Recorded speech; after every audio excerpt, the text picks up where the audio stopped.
మధురాల కన్నా కమ్మాగుంటయంట. లేక లేక నేను ఫోను చేస్తే నువ్వు హల్లో అన్నవంటే బెల్లం బువ్వ కన్నా తీయగుంటదంట. ఎన్నడూ నాడు ఫోను చేసే బాగున్నావన్నవంటే ఏడాది ఎండల్లో ఉంటేనై మోస్తున్న నా బతుకు కష్టాలని పిల్లని చెయ్యి పట్టాలని. నల్లని సీకట్లో ఒకదాన్నే కూసున్న దిక్కులేని పచ్చినయ్యి బావా నువ్వెప్పుడొస్తావని. ఏళ్ళైపోతుండే పిల్ల ఎన్నెలొచ్చింది మన బతుకులా. ఏలైపోతుండే పిల్ల ఏలు వట్టంగా వస్తున్నాయా. ఇన్నాళ్ళ ఎడబాటు ఎడబాసిపోతుందిలే.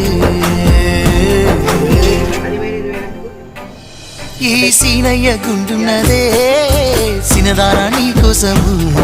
ఈ దూరాన్ని చెరుపుతూ తీరాల తెగిరింది.